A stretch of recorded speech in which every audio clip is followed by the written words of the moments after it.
앞으로 써먹으려고 곱게 써놨던 것을 저쪽에서부터 싹 그냥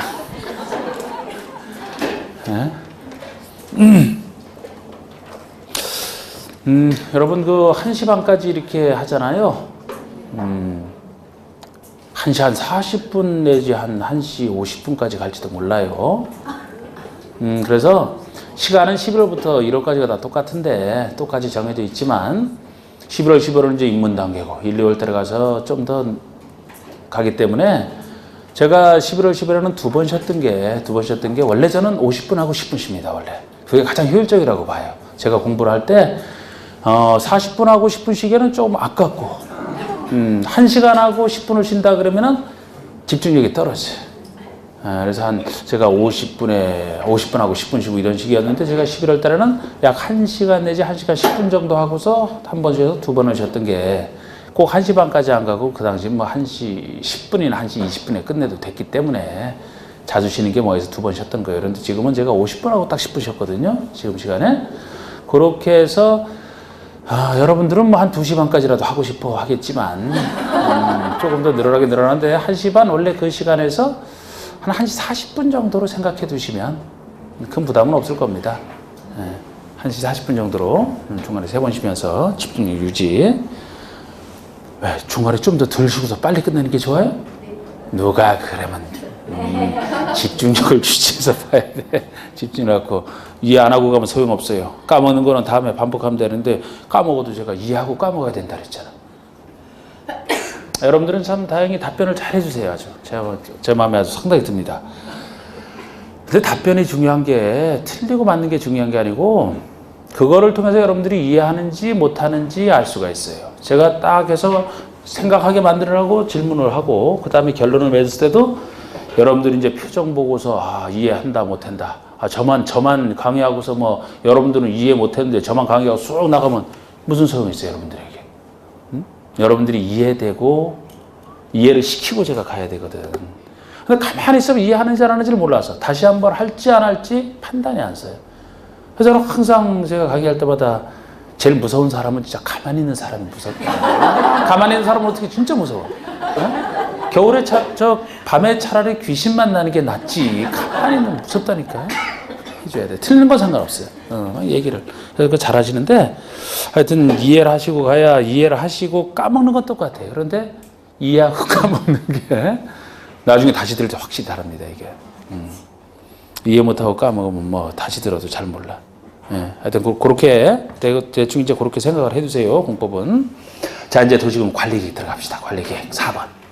도시금 관리계획은 특광시군 똑같고요. 특광시군의 개발정비, 보존에서 수립하는 토지용 교통 등에 대한 다음의 계획, 구체적 계획 5가지를 말하는데 1번이 용도지역지구고 2번의 용도구역으로서 개도시수 4가지 구역이 나와 있는데 6번의 입지구제 최소 구역도 용도구역 중에 하나란 말이에요. 6번 같은 경우는 이제 올해까지만 존재하고 여러분들 시험 보고 나서는 이건 없어질 겁니다. 어쨌든 지금 현재는 2번, 6번 합쳐서 용도구역. 글자 땄을 때 개도시에서 수입한다. 내용 자체는 다음 주에나 배웁니다.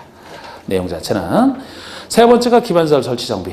네 번째가 도시개발사업 정비사업에 대한 거. 다섯 번째가 지구단위 구역, 지구단위 계획 세우는 것까지. 그런데 요 내용이 용어 중에서는 제일 중요한 용어. 관리계획 용어가 다음 중 관리로 결정하는 내용이 아닌 것을 해서 제일 많이 출제됐던 부분이라 제가 11월에도 도시군을 그려가면서 요거를 이해를 시켜드렸는데 지금도 그거는 그릴 겁니다. 3월부터는 안 그려도. 그래서 요것도 두음자 딸 필요, 두음자 따서 안 돼요. 왜 그런지를 생각해서 자연스럽게 기억을 할 수 있어야 돼요. 자, 우리 도시군을 그려보면 어느 도시군이나 그 모습은 비슷합니다.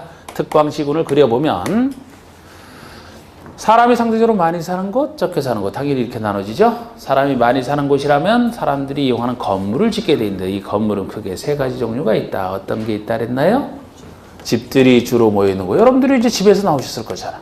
집들이 모여있는 곳이 있고 또 상가가 모여있는 곳, 우리 학원 같은 경우도 이제 여기 속하겠지. 상가가 모여있는 곳에 또 공장. 이 크게 3가지 건물 중에 하나입니다. 크게 셋 중에 하나예요.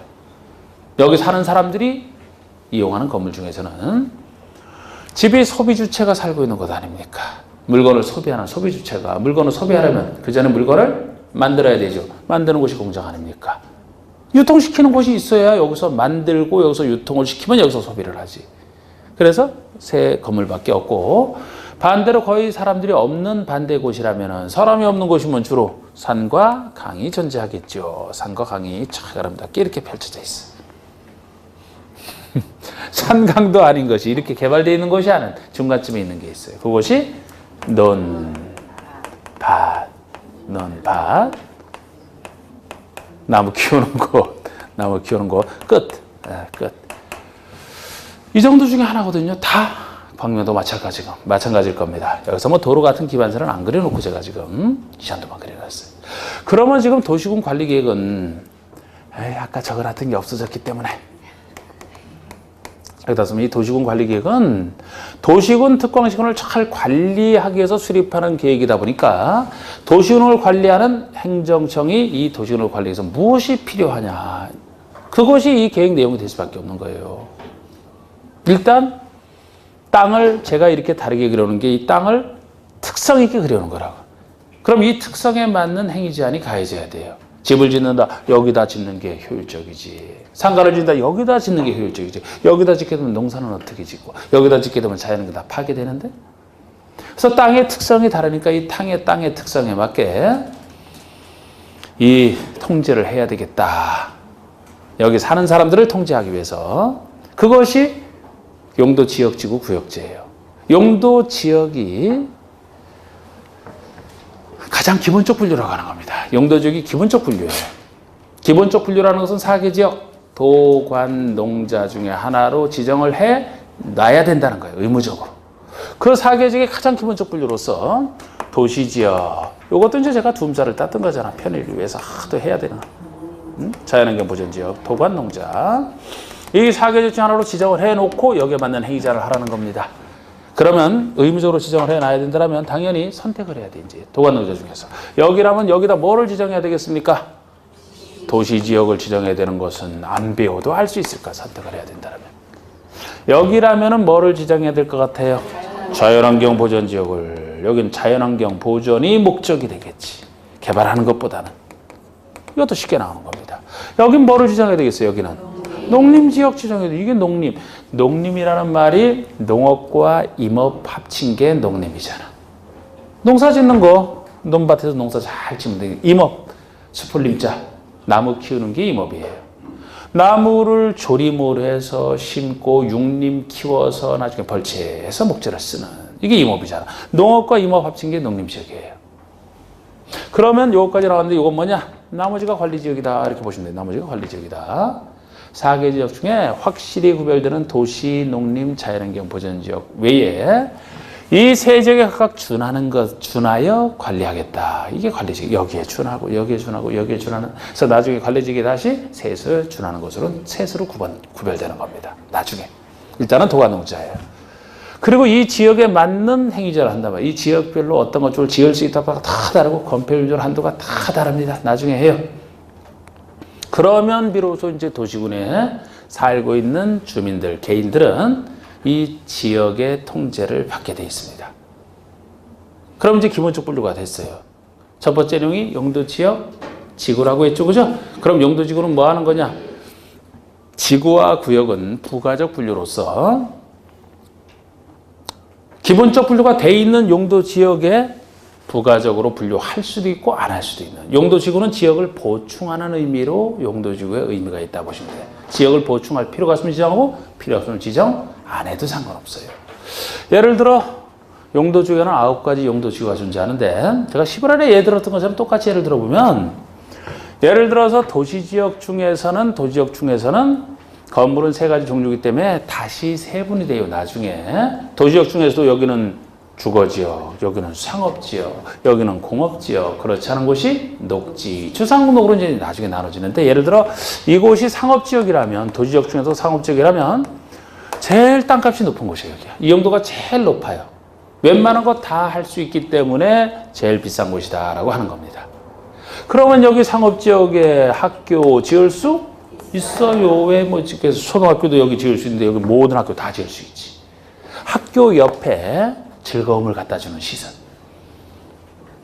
위락시설, 나이트클럽, 막 술집 이런 거. 지을 수 있어요. 상업적이기 때문에 모든 거 다 짓는다니까. 엄청 놀라시는데 상업적이 제일 아주 표정이 리얼해. 아주 리얼해. 좋아요. 공부 잘하시겠어요. 깜짝 놀라잖아. 놀라지만 할 수 있어요. 상업지역이니까. 여러분, 위락시설이 제일 통제 많이 받는 시설이라는 거 나중에 배우는데 상업지역에만 설치가 가능해.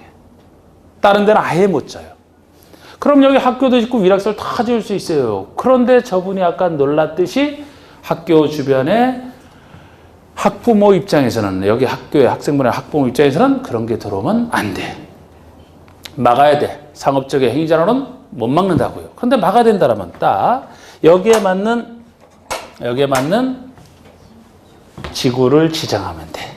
9개 지구 중에서 지금 이 상황에서 유락시설을 막을 필요가 있다 그러면은 딱 맞는 게 특정 용도 제한 지구가 있습니다. 9개 지구 중에서, 용도 지구 중에서 특정 용도의 건축물을 못 들어오게 제한하는, 말 그대로. 그래서 교육환경, 여기에 청소년 유해시설 같은 거 못 들어오게 막을 필요가 있다. 이걸 지정하면 되고, 필요 없으면 지정 안 해도 되고. 그럼 이걸 지정하는 순간에 지역상으로는 도시지역 중에 상업지역이 되면서 지구상으로는 특정도 제한지구가 되고, 그러면 두 요건을 다 갖춰야 지을 수 있는 건축이 돼요.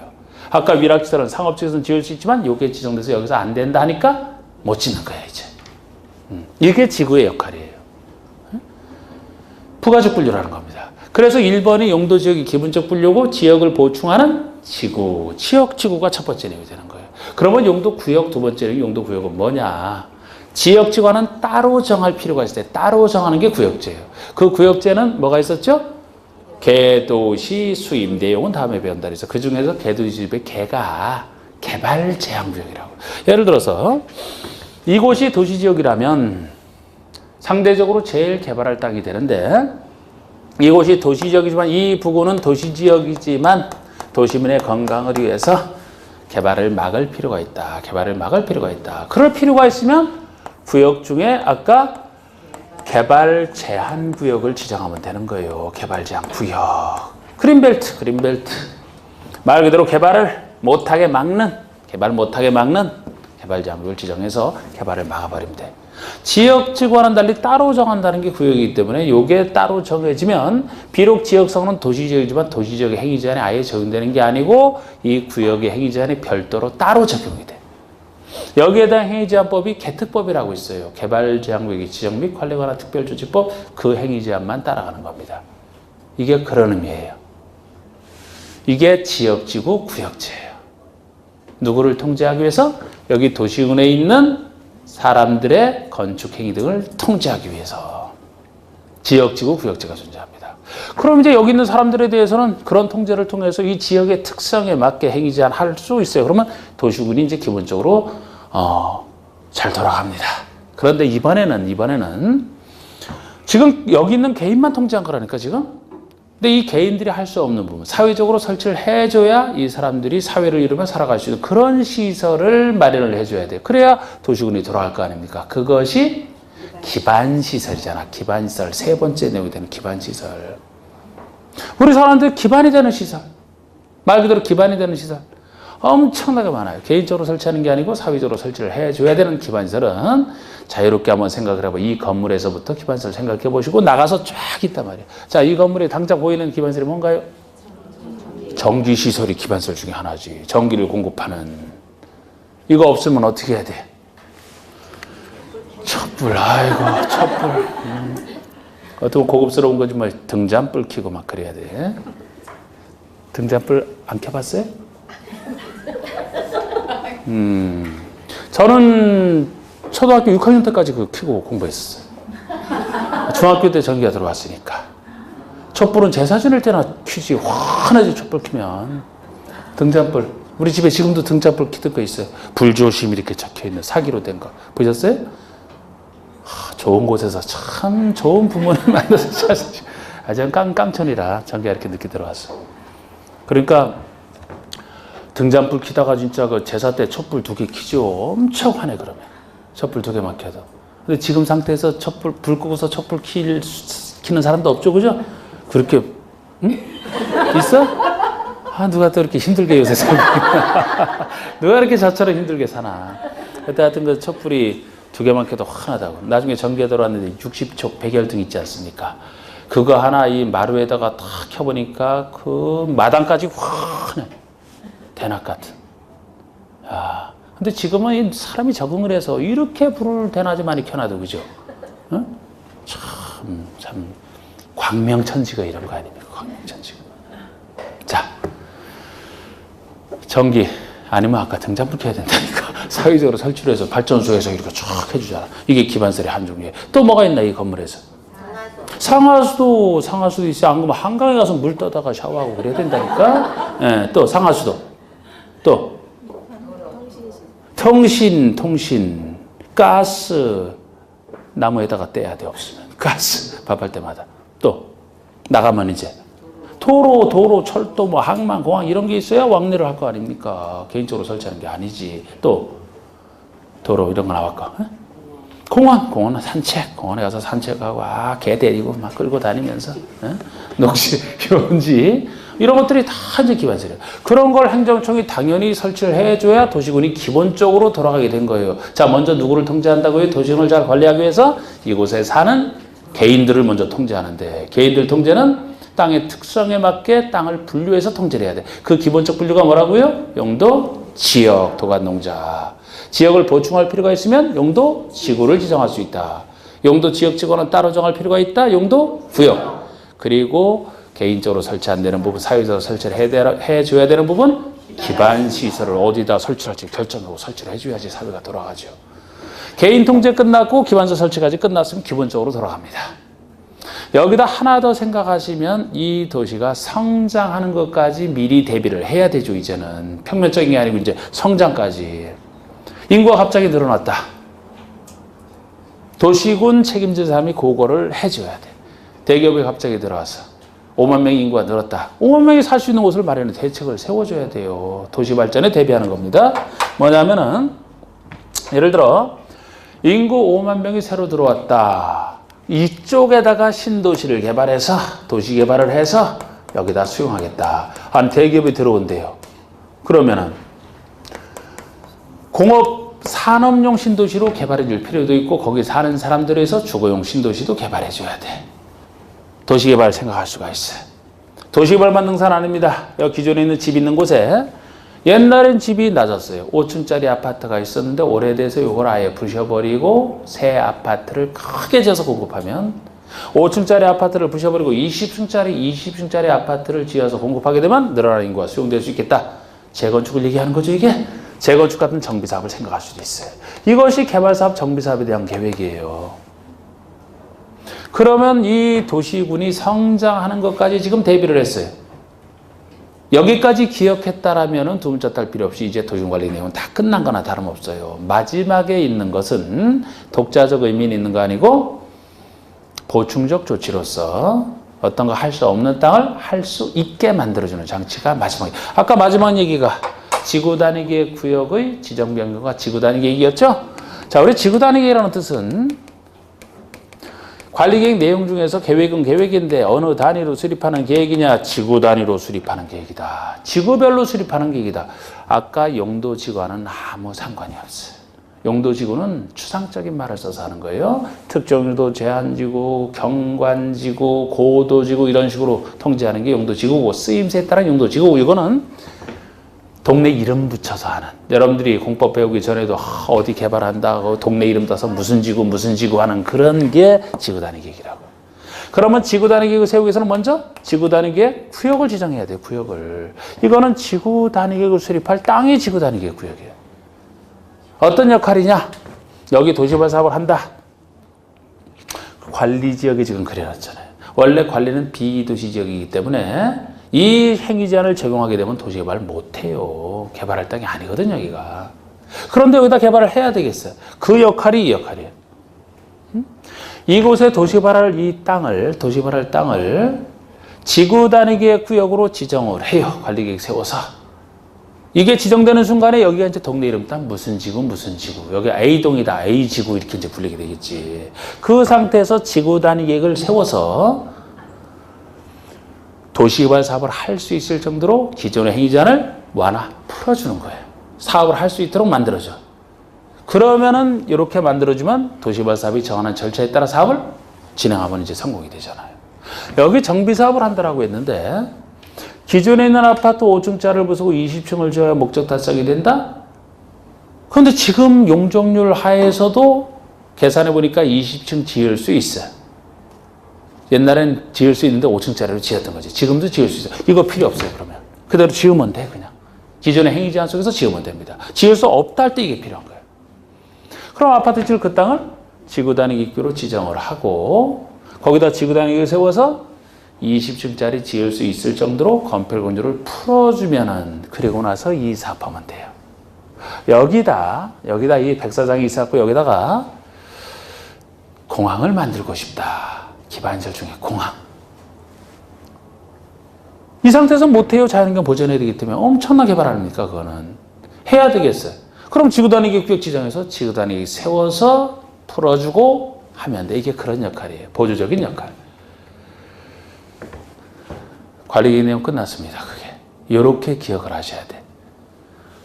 이거를 뭐 글자 막 심지어는 다른 책에서는 막 이거를 이 순서도 바꿔놔서 막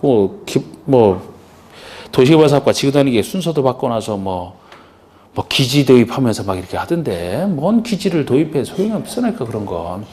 새로운 것은 중요한 것은 세밀하게 돼. 세밀하게. 여러 번 나왔던 것은 세밀하게. 그래서 그 내용을 풀어서 쓰게 돼요. 기반설이 그냥 기반설이 아니고 기반설의 내용을 풀어서 쓸 수도 있고 개발사업, 정비사업도 여기서 배우고 있는 내용을 풀어서 쓸 수도 있는 거예요. 근데 기억할 만하잖아 그냥. 다시 해볼까요? 안 해도 되죠? 지겹지 막. 여기 했던 거 관리계 내용. 얼마나 지겨웠으면 저기다 정성스레 써놨더니만 싹 지워버리고 보기도 싫다 이거지 이제. 아이 참. 자 5가지네요. 자 이제 5번 봅시다. 지구단위 계획. 자 그럼 지구단위 계획이라는 말은 이제 관리계획에 나왔던 말 중에 하나는 이제 해석 들어가는 거. 우리 지구단위 계획은 어떻게 보면 관리계획 내용 중에서 가장 작을 수도 있어요. 상대적으로. 아파트 하나 지을 수 없는 땅 지을 수 있게 만들 때도 지구단위 계획을 세울 수가 있거든요. 그래서 요 말 정도만. 어디를 개발하기 위해서 하는데 어디냐? 도시군계획 수립 대상 지역의 일부를 체크하시고 이걸 전부로 바꾸면 틀리는 거 그거 하나만 경계하시면 돼요. 나머지 내용은 다 개발하겠다는 내용이니까 대충 보시면 되고. 자 여러분 도시계획 수립 대상 지역이 어디를 얘기합니까? 도시계획 수립 대상 지역이면은 아까 배웠던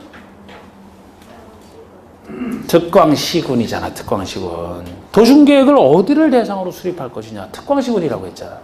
그 특광시군의 전부를 개발하겠다는 지구단위는 있을 수가 없는 거예요. 어떻게 서울특별시 전부를 다 한꺼번에 개발합니까? 어떻게 광명시 여기를 전부를 다 합니까? 특광시군의 일부만 개발하겠다. 토지용 합리화, 기능 증진, 미관 개선, 양호하는 걸 확보하며 그 지역을 체계적, 계획적으로 관리 수립하는 관리계획. 이게 지구단위의 뜻이에요. 뒤에서 전문 너무 빨리 읽는 것은 여러분들도 그렇게 스쳐가면 돼요.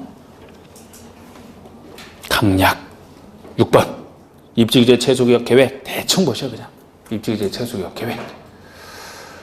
자, 이 말 뜻은 분석을 하니까 입지규제 최소구역 개도시 수입 중에 입 거기에 대해서 계획이 붙었을 뿐이네요. 그럼 대충 봐도 우리 입지규제 최소구역이 지정됐을 때 입지규제 최소구역에서 뭐를 지을 수 있는지 정하는 계획일 것이다. 말 그대로예요. 그래서 예를 들어 두 번째 줄에 중간에 입지규제 최소구역의 관리에 필요한 사항을 정하기 위해서 수립하는 관리계획을 입지규제 최소구역 계획이라고 합니다. 7번의 기반설이 나오는데 이 7번의 기반설은 우리 기반이 되는 시설. 영의정하는 다음에 시설을 말한 대로 종류가 7가지 종류가 되어 있는데 이것이 최근에는 한 3번 정도 나온 최근에만 3번 정도 나왔으니까 어떤 식으로 나왔느냐 7가지 종류를 구별하는 문제를 했어. 구별하는 문제를 구별하고 계셔야 돼요. 이건 좀 자세히 봐야 되는데 아니요 이것도 괜히 또 자세히 보라면 또 하나를 또 외우실라. 대충 봐야 대충 보는데 6번, 7번은 신경 쓰고 나머지는 이름 가지고 대충 느낌 잡으시면 돼. 이걸 어떻게 배워 이거를. 자, 1번의 교통시설부터 봅시다. 항상 이런 말이 나오면은 우리 법에서 이제 시설자가 나오면 기반설의 줄임말로 보시면 되고 그 앞에 있는 것이 교통시설이죠. 그럼 기반설 중에서 특히 교통에 관련된 기반설을 묶어놓은 것이 교통시설이에요. 도로, 철도, 항만, 공항, 주차장, 자동차 정류장, 궤도, 운하, 자동차 건설계 검사시설, 자동차 건설계 운전학원. 운하 지우시고 자동차 건설계 운전학원 요것도 지우시고 맨 끝에. 별거 아니에요. 별거 아닌데 요게 이제 좀 다듬어진 거예요. 말이 또 그냥 그대로 두면 좋은데 말이야. 사실 운하는 경인 운하 하나 있는데 그걸 잘 써먹지도 않잖아, 그죠? 운하도 원래 교통시설로 보면 되는데 이번에 빼버렸어, 그냥 운하 빼버렸고 학원도 빼버렸어요. 운전 학원 이거 빼버렸습니다. 근데 그 전에도 이걸 차별하게 묻는 게 아니고 문제 물으면 어떤 식이었느냐? 다음 기반설 중에서 종류가 다른 하나는 이런 식으로. 그럼 지금 읽었던 것이 뭐 학원이 들어가 있든 말든 다 자동차 교통에 관련된 것들이죠. 이런 거 4가지 집어넣고 예를 들어 2번의 공관설에 속하는 뭐 광장 이걸 집어넣어서 찾게 하는 이렇게 구별하는 문제이기 때문에 그러나 저는 일단 정확하게 해드려야 되기 때문에 제가 정오표에서 이제 이거 뺄 거냐 지우시면 돼요. 혹시 또 빠진 거를 또 넣어서 틀리게 하지 않겠습니까? 안 내요. 걱정하지 말고 따라가라. 구별만 하시면 돼요. 구별. 낼 게 있고 안 낼 게 있지. 제가 다 알고 있다니까. 이번에 공간시설. 이거는 교통은 확실히 교통. 공간 확실히 구별돼요. 교통이 아니고 공간을 이루는 시설. 공간, 큰 공간을 이루는 시설 생각하시면 돼. 교통은 완전히 달랐잖아. 광장, 넓은 광장. 공원. 녹지도 우리 또 따로 녹지 말하는 그 녹지 공간, 유원지, 공공공지 이런 것들. 공공목적으로 비어진 땅이 공공공지예요. 어떤 공간을 이루는 시설이잖아요, 이게.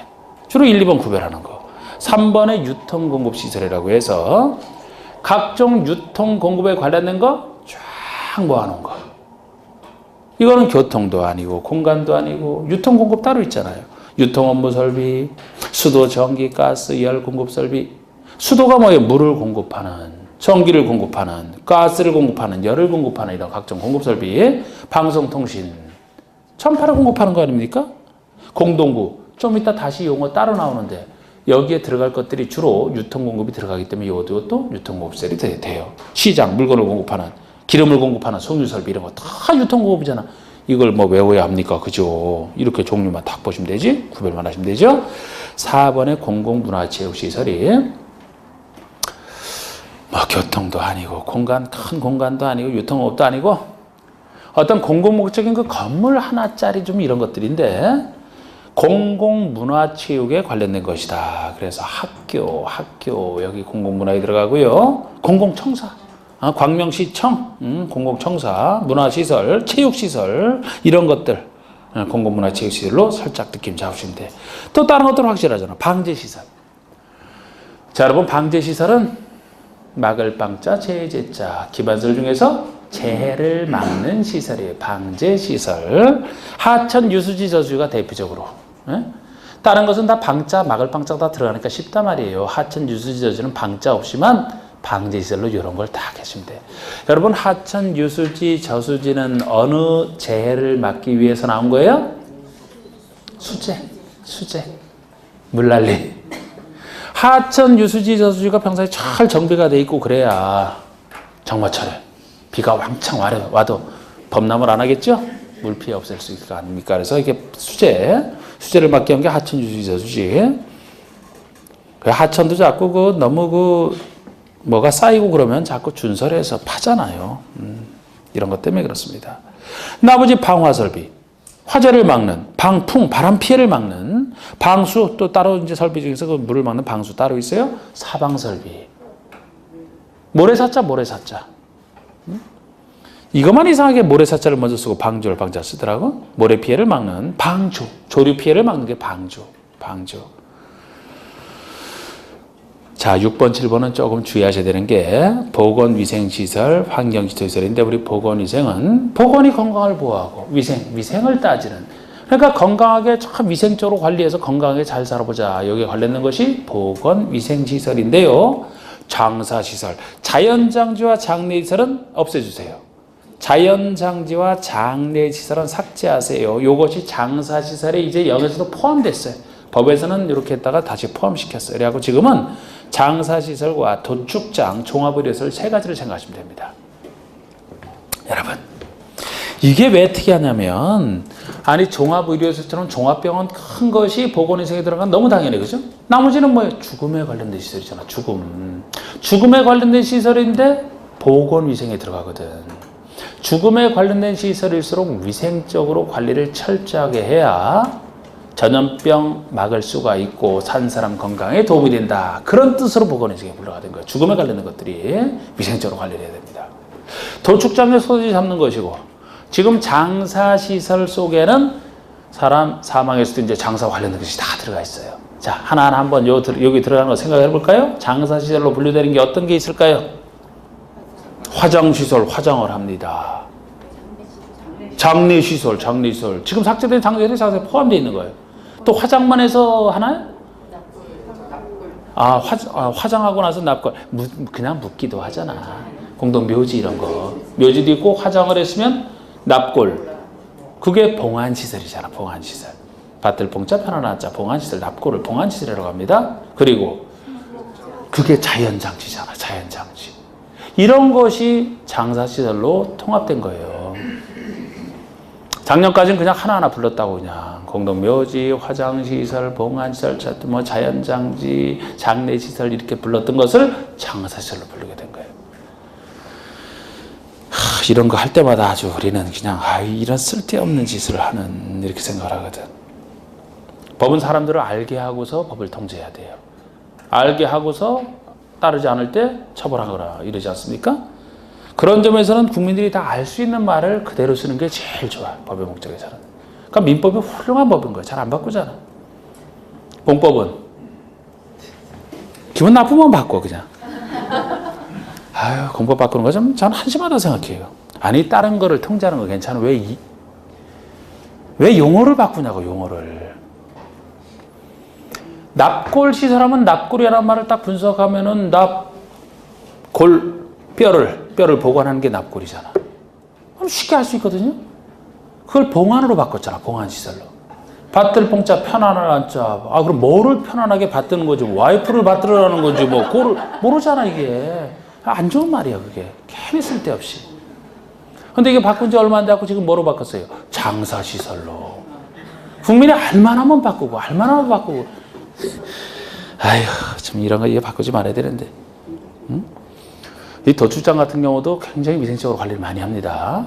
그 도축할 때도 그쪽에 그 생명권 생각해서 고통 없이 죽이는 이런 걸로 다 하고 있어요. 이왕 죽이는 거 고통 없이 죽이는 게 좋잖아. 보건 위생이 들어가요. 그래서 가끔씩 난 요런 말이 나올 때마다 이제 가끔씩 이제 반려견이나 이런 거 키우시는 분들은 참 어떻게 개를 잡아먹느냐 이래갖고서 아예 그냥 그런 말들 때문에 이 도축장에 대상 동물에 개, 고양이가 빠져 있는 겁니다. 근데 개를 안 먹게 할 수는 없어요. 식용으로 키우는 개도 많거든요. 일부러 시골에 똥개 이런 거. 그 누가 돈 주고 키우라 해도 안 키워. 그래서 그거를 확실히 막을 수 있으면 막을 수 없다라면은 애견한다고 해서 오히려 개에게 피해를 주고 있는 거예요. 왜냐하면 도축장에서 관리를 받게 되면 깨끗하게 위생적으로 처리되면서 고통 없이 죽거든요. 안 들어가 있잖아. 사각지대란 말이에요. 그런데 실제로 먹는 사람들은 있어요. 많아요, 사실. 애견한답시고 고통을 주고 있는 거라니까. 도축에 영향을 못 받으니까, 통제를 못 받으니까 고통스럽게 간다고. 그래서 참 장단점이 다 있어요. 어떤 주장에 대해서. 환경기초. 환경오염을 막기 위한 기초시설. 하수도, 대표적인 하수도, 폐기물 처리 재활용시설 들어가는 건 너무 뻔할 거 아닙니까? 이걸 못 찾을 수는 없어요. 빗물 저장 및 이용시설 이번에 새로 들어간 용어고, 수질오염 방지시설 뻔해.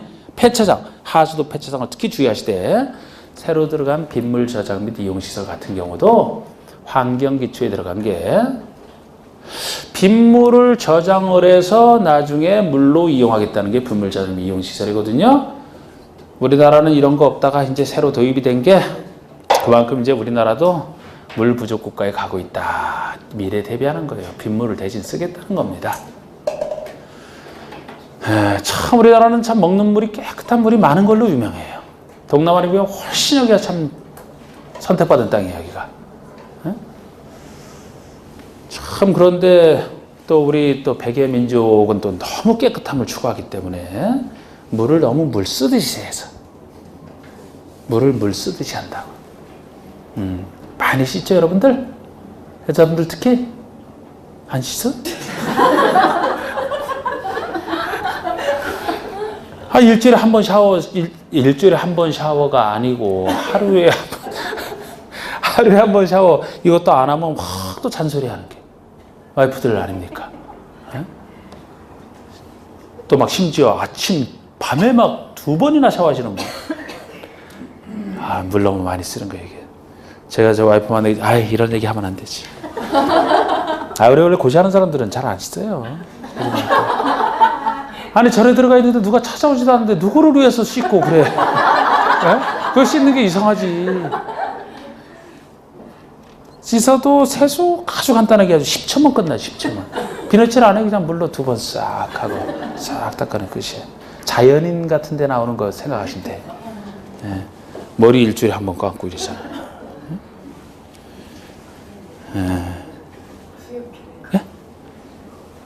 피부 좋아져요, 그러면. 너무 많이 씻지 않으면. 자, 요게 들어갔지만, 하수도 폐차장 주의하시라고. 하수도 폐차장. 하수도는 수도, 유통 공급이랑 헷갈리지 마시라 이거예요. 그게 요령입니다. 아니, 하수도에서 하자를 딱 빼버리면 수도가 되잖아, 그죠? 수도는 아까 유통 공급에 들어갔잖아. 깨끗한 물을 공급하는 하수물은 쓰고 남은 물이기 때문에 누구에게 공급하는 게 아니지. 이거는 이제 잘못 관리하게 되면 그 토양이 오염되는, 그래서 환경기초에 들어가는 거예요. 하수도는 수도랑 다릅니다. 그리고 폐차장도 차에 관련된 것이 아까 교통시설이잖아. 거기랑 헷갈리지 말라고 따로 하는 거지.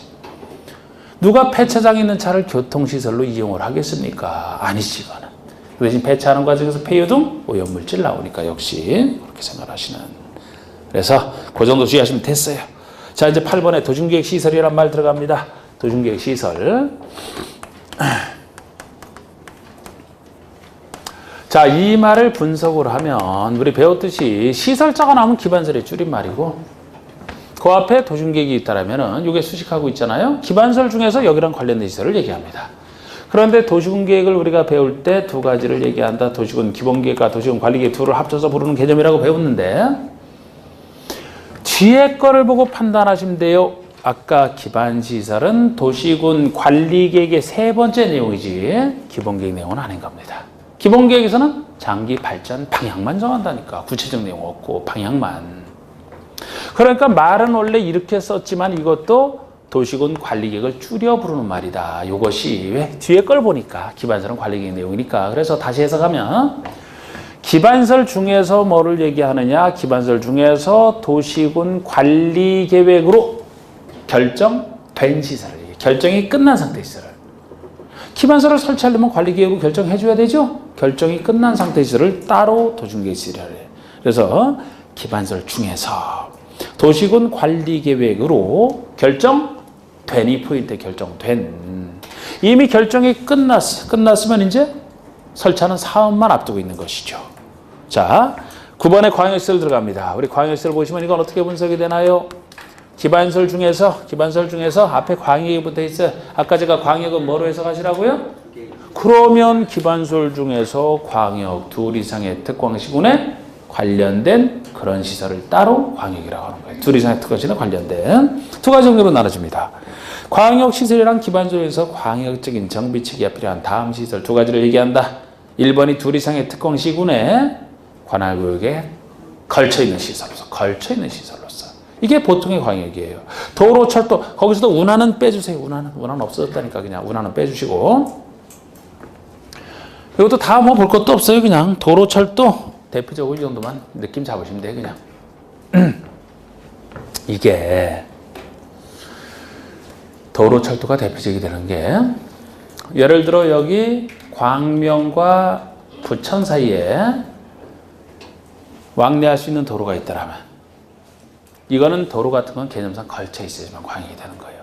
광명에서만 다닐 수 있는 도로, 그쪽이랑 걸쳐 있지 않아. 그쪽이랑 무슨 관련이 있습니까? 부천에서만 다닐 수 있는 도로, 이쪽이랑 관련 없어요. 걸쳐 있어야 요걸 통해서 다닐 수가 있죠. 걸쳐 있어야. 또 하나는 어느 한 곳에 있어도, 걸쳐 있지 않아도 어느 한 곳에 있어도 공동으로 이용하는 관계에 있어. 그게 두 번째예요. 둘 이상의 특광순이 공동으로 이용하는 시설. 걸쳐 있지 않아도 공동 이용하는 시설. 항만공항이 대표적이에요. 항만공항. 예를 들어 인천공항이 있다. 그럼 인천공항은 인천광역시 내에만 있지 걸쳐서 지어진 게 아니잖아. 근데 인천시만 이용하는 거 아니잖아. 둘 이상 특광순이 공동 이용하는 거. 그래서 광역시설은 두 가지 종류가 있다. 개념상 걸쳐 있어야 되는 시설이 있고요. 걸쳐 있지 않고 공동으로 이용하는 관계에 있어도 광역이다. 자, 이제 넘겨보시면 10번에 공동구가 나오죠. 공동구가. 자, 우리 공동구라는 게 아까 기반설 중에서 유통 공급의 종류로 나왔던 건데, 이 구자가 국어 구자거든요. 또랑 구자, 국어 할 때 구자. 이게 도로가 있으면 도로 밑에 지하 공간을 만들어 놓은 거. 왜 지하 공간을 만들어 놨느냐? 지상의 도시민간을 해치는 전기, 가스, 통신, 수도 같은 거, 이런 것들을 통신선 안에다 다 지하에다 집어넣게 되면 지상은 깨끗해지는 거. 이게 공동구예요. 각종 지하 매설물을 공동으로 수용하기 위한 국어다. 이게 국어거든, 국어. 공동으로 수용하기 위한 국어. 그래서 공동구란 전기, 가스, 수도 등의 공급설비, 통신시설, 하수도 시설 등 지하 매설물을, 뭐 하수도 같은 다른 것도 들어가지만 대부분이 이제 유통공급에 관련된 시설이 여기 들어가지 않습니까? 그래서 유통공급으로 분류됐던 건데, 이런 지하 매설물을 공동 수용함으로써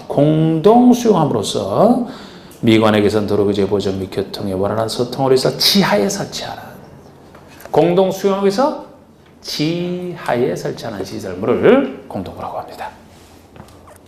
11번에 도심계획 시설 사업이 나오고 있어요. 자, 이번에는 도심계획 시설 사업이라면 아까 좀 전에 배웠던 결정된 도심계획 시설에다가 사업이 붙어 있을 뿐이잖아. 분석을 하면. 사업은 어떤 일을 하는 것 자체를 사업한다라고 하죠. 결정된 도심계획 시설을 설치, 정비, 개발하는 사업 자체를 말합니다.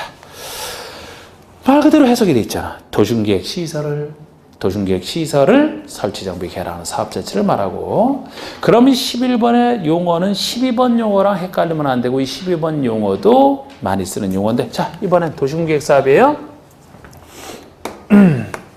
도시군계획 사업이다 라면은, 자, 이번에는 사업은 사업인데 이렇게 분석이 되잖아.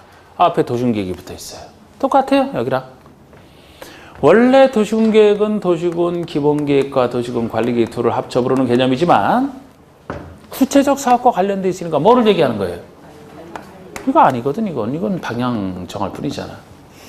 그러면 결국 이것도 풀어서 해석을 해보니까 도시군 관리계획을 하기 위한 사업이다. 이거는 도시군계획 시설을 하는 사업이었잖아. 둘이 어떻게 차이가 나느냐? 둘의 관계가, 이것은 도시군계획 사업의 한 종류가 되는 거예요. 여러분, 도시군 관리계획을 위한 사업이라면, 이렇게 분석이 된다면 여기 뭐가 속하는지는 아까 배웠던 도시군 관리계획 내용 5가지 중에서 사업에 관련된 거 다 찾아내면 돼. 첫 번째 내용이 아까 뭐였습니까? 용도, 지역, 지구 사업입니까? 아닙니까? 모르겠네요. 사업 아니에요. 행위제한만 정해놨을 뿐이야. 지역지구 구역이 맞는 행위제한만 정해놨을 뿐이지, 거기에 따라서 어떤 사업을 꼭 해야 되는 건 아닙니다. 개인을 규제한다 그랬잖아. 그곳에 있는 개인이 땅 놀려도 상관없어. 사업 안 하고 가만히 있어도, 아무 일 안 해도 상관없어. 그 대신 일할 때 그곳에 행위제한 규제만 받을 뿐이죠. 지역지구 구역은 사업 아니야. 세 번째 기반설은 사업이에요? 예, 요거잖아, 요거. 기반설 중에서 관리로 결정이 되면은 이 사업을 해야만 돼. 나중에 보시면은 기존에 하신 분들은 요거 20년 내 사업 안 하면은 실효 막 이렇게 나가잖아. 의무적으로 해야 되거든요. 그러니까 요것은 요거 한 종류가 되는 거예요. 관리계획 네 번째 내용. 개발사업, 정비사업. 사업이에요? 사업이지. 개발사업, 정비사업. 개발사업도 구역 지정되면 일정 기간 내에 사업해야 됩니다. 안 그러면 구역 해지 이렇게 나가는 거 나중에 배워. 정비사업 마찬가지. 일정 기간 내에 안 하면 정비구역 해지된 걸로 봅니다. 해야 돼. 다섯 번째 내용. 지구단위계획 구역과 지구단위계획 사업이에요? 아니에요. 독자적 사업 아니라고 했잖아 제가.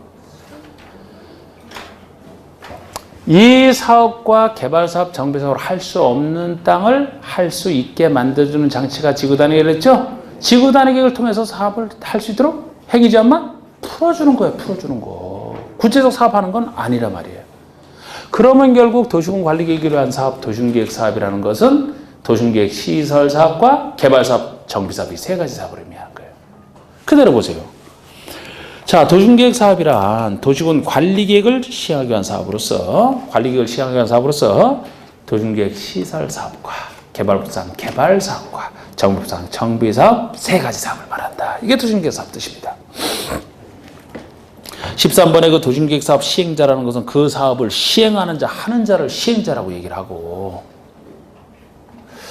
그러면 여러분 지금 도시군계획 사업 용어 세 가지 사업을 배웠는데 요거를 공적 개발행위라고 주로 생각하시면 돼요. 공적 개발행위. 제가 아까 우리 체계 잡을 때 관리구역 정하는 내용이 끝났다 그러면 또 다른 이용과 관련해서 개발행위 허가제 나온다 그랬죠? 거기서 개발행위 허가제에서 다루는 개발행위는 사적 개발행위로 전제한 거예요. 그래서 우리 국계법에서는 개발행위를 크게 둘로 나눌 수가 있어요. 공적 개발행위랑 그렇지 않은 사적 개발행위랑. 그 공적 개발행위가 바로 이 도시군계획 사업 세 가지를 얘기하는 거라고. 아까 기반설도 개인이 설치하는 거 아니라 그랬죠? 행정청이 주로 설치를 해주겠죠? 개발사업, 정비사업 이 세 가지가 다 공적 개발행위라고. 그래서 나중에 이 세 사업은 다 고유 절차, 한참 거쳐야 되는 고유 절차, 귀찮은 절차가 따로 있어. 그 절차를 거쳐야만 사업을 할 수 있어요. 단순히 개발행위 허가제에서 개발행위 허가 간단하게 받아서 할 수 있는 성질의 것이 아닌 겁니다. 도시군계획 사업은. 그래서 우리가 개발행위 허가 파트에서 허가 대상인지 아닌지를 구별하셔야 되는데, 그거 구별하실 때 전제가 11월 달에 제가 강의할 때도 도시군계획 사업이 아닌 걸 전제로 한다. 기억나세요? 대부분이 이건 또 기억 안 나시는 것 같은데 뭐 그때 가서 또 하면 돼 그냥. 계속 한 것 같은데 뭐. 그러니까 틀을 그렇게 잡으셔야 돼. 공적 개발행위가 도시군계획 사업, 그렇지 않은 게 개발행위 허가제에 나오는 사적 개발행위. 두 가지 중에 하나입니다. 자, 그러면 또 쉴 때가 됐네, 그죠? 자, 쉬시고 10분 딱 쉬시고 들어오세요.